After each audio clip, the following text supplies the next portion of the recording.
ಎಲ್ಲರಿಗೂ ನಮಸ್ಕಾರ. ನವರಾತ್ರಿಯ ಮೊದಲ ದಿನದ ಈ ವಿಶೇಷ ಕಥೆಯೊಳಗೆ ಎಲ್ಲರಿಗೂ ಸ್ವಾಗತ. ಇವತ್ತು ನಾವು ಹೊಸದಾಗೇನಾದ್ರೂ ಶುರು ಮಾಡಕ್ಕೆ ಬೇಕಾದ ಶಕ್ತಿ, ಆ ಸ್ಥಿರತೆ, ಇದನ್ನೆಲ್ಲ ಕೊಡುವ ದೇವತೆ ಶೈಲಪುತ್ರಿಯ ಬಗ್ಗೆ ತಿಳ್ಕೊಳ್ಳೋಣ. ಹಾಗಿದ್ರೆ ಪರ್ವತದ ಮಗಳು ಅನ್ನೋ ಹೆಸರಿರೋ ಇವಳು ಒಂದು ಫ್ರೆಶ್ ಸ್ಟಾರ್ಟ್ ಮಾಡೋದ್ರ ಬಗ್ಗೆ ನಮಗೇನ್ ಹೇಳ್ಕೊಡ್ಬೋದು? ಬನ್ನಿ ಈ ಪ್ರಶ್ನೆಗೆ ಉತ್ತರ ಏನು ಅಂತ ನೋಡೋಣ. ಯಾವುದೇ ಒಂದು ವಿಷಯ ಅರ್ಥ ಆಗ್ಬೇಕು ಅಂದ್ರೆ ಮೊದಲು ಅದರ ಬೇರಿಯಲ್ಲಿದೆ ಅಂತೆ ನೋಡ್ಬೇಕು ಅಲ್ವಾ? ಹಾಗೇನೆ ಶೈಲಪುತ್ರಿ ದೇವಿಯ ಬಗ್ಗೆ ತಿಳ್ಕೊಳ್ಬೇಕು ಅಂದ್ರೆ ಆಕೆಯ ಹೆಸರಿನಿಂದಲೇ ಶುರು ಮಾಡೋಣ ಬನ್ನಿ.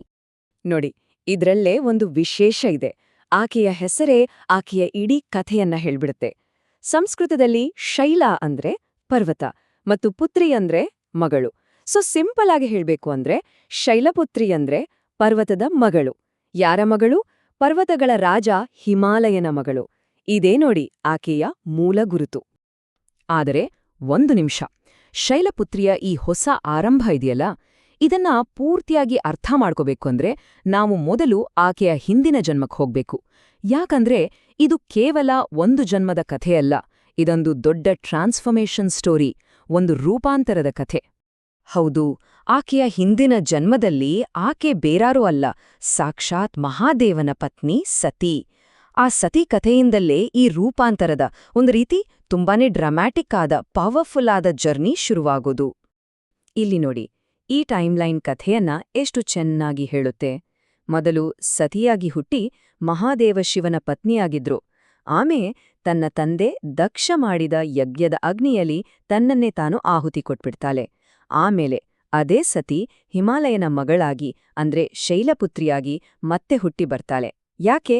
ಶಿವನನ್ನ ಮತ್ತೆ ಸೇರ್ಲಿಕ್ಕೆ. ನೋಡಿ, ಇದು ಕೇವಲ ಒಂದು ಮರುಜನ್ಮ ಅಷ್ಟೇ ಅಲ್ಲ, ಇದು ಶಿವನ ಜೊತೆ ಮತ್ತೆ ಒಂದಾಗೋಕೆ ನಡೆದ ಒಂದು ದೈವಿಕ ಲೀಲೆ. ಸರಿ, ಈಗ ಕಥೆಯ ಮುಂದಿನ ಭಾಗಕ್ಕೆ ಬರೋಣ.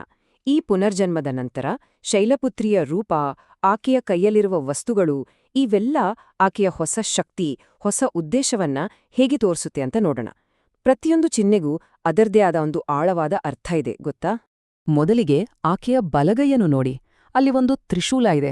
ಈ ತ್ರಿಶೂಲ ಏನನ್ನು ಹೇಳುತ್ತೆ ಅಂದ್ರೆ ಪುನರ್ಜನ್ಮದ ನಂತರ ಬಂದ ಆ ಅದಮ್ಯ ಶಕ್ತಿ, ಆ ಬಲವನ್ನ ಸಂಕೇತಿಸುತ್ತೆ.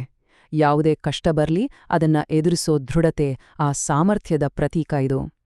ಇನ್ನು ಆಕೆಯ ಎಡಗೈಯಲ್ಲಿ ಏನಿದೆ? ಒಂದು ಕಮಲದ ಹೂವು. ಇದು ಶುದ್ಧತೆಯ ಸಂಕೇತ.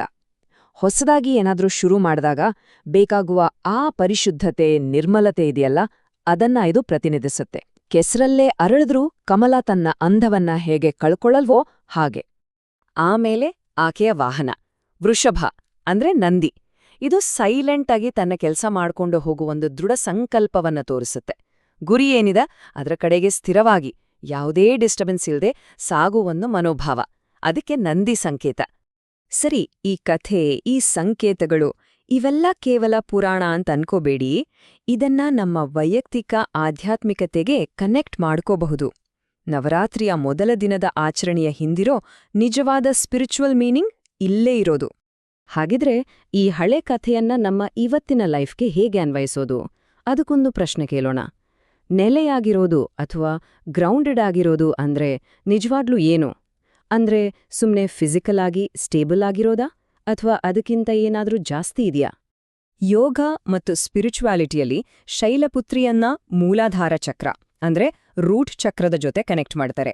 ಈ ಚಕ್ರ ಎಲ್ಲಿದೆ ಅಂದ್ರೆ ನಮ್ಮ ಬೆನ್ನುಮೂಳೆಯ ತೀರಾ ಕೆಳಭಾಗದಲ್ಲಿ. ಸಿಂಪಲ್ ಆಗಿ ಹೇಳೋದಾದ್ರೆ ನಮ್ಮೆಲ್ಲ ಸ್ಪಿರಿಚುವಲ್ ಎನರ್ಜಿಯ ಫೌಂಡೇಶನ್, ಅದರ ಅಡಿಪಾಯನೇ ಈ ಚಕ್ರ. ಅದಕ್ಕೆ ನೋಡಿ, ನವರಾತ್ರಿಯ ಮೊದಲ ದಿನ ಶೈಲಪುತ್ರಿಯನ್ನ ಪೂಜಿಸೋದ್ರಿಂದ ನಮ್ಮೊಳಗಿನ ಈ ಮೂಲಭೂತ ಗುಣಗಳು ಎಚ್ಚರಗೊಳ್ಳುತ್ತೆ ಅಂತ ಒಂದು ನಂಬಿಕೆ.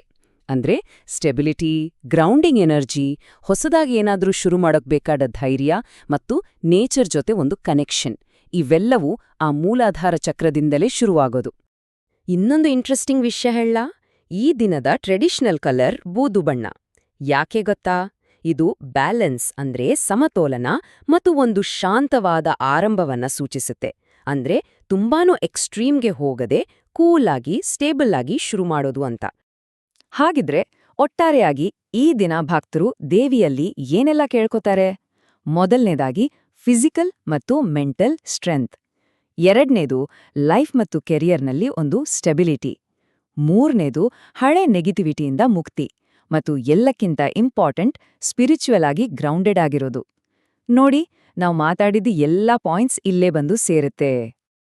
ಕೊನೆಯದಾಗಿ ಒಂದು ಪ್ರಮುಖ ಮಾಹಿತಿ, ಶೈಲಪುತ್ರಿ ದೇವಿಗೆ ಸಂಬಂಧಪಟ್ಟ ಒಂದು ಸರಳ ಆದರೆ ತುಂಬಾನೇ ಪವರ್ಫುಲ್ ಆದ ಮಂತ್ರ ಇದೆ. ಅದು ಓಂ ದೇವಿ ಶೈಲಪುತ್ರಿಯೈ ನಮಃ. ಸರಿ, ಇದನ್ನ ಮುಗ್ಸೋಕ್ಕಿಂತ ಮುಂಚೆ ಒಂದು ಪ್ರಶ್ನೆ. ಶೈಲಪುತ್ರಿ ಅಂದ್ರೇನೆ ಒಂದು ಹೊಸ ಆರಂಭ, ಒಂದು ಗಟ್ಟಿಯಾದ ಫೌಂಡೇಶನ್. ಹಾಗಾದ್ರೆ ಒಂದ್ ವೇಳೆ ಇವತ್ತೇ ನಮ್ಮೆಲ್ಲರ ಲೈಫ್ನ ಹೊಸ ಆರಂಭದ ದಿನ ಅಂತ ಅನ್ಕೊಂಡ್ರೆ ನಾವು ಯಾವ ತರಹದ ಒಂದು ಸ್ಟ್ರಾಂಗ್ ಫೌಂಡೇಶನ್ನ ಕಟ್ಕೋತೀವಿ? ಸ್ವಲ್ಪ ಯೋಚನೆ ಮಾಡೋಣ.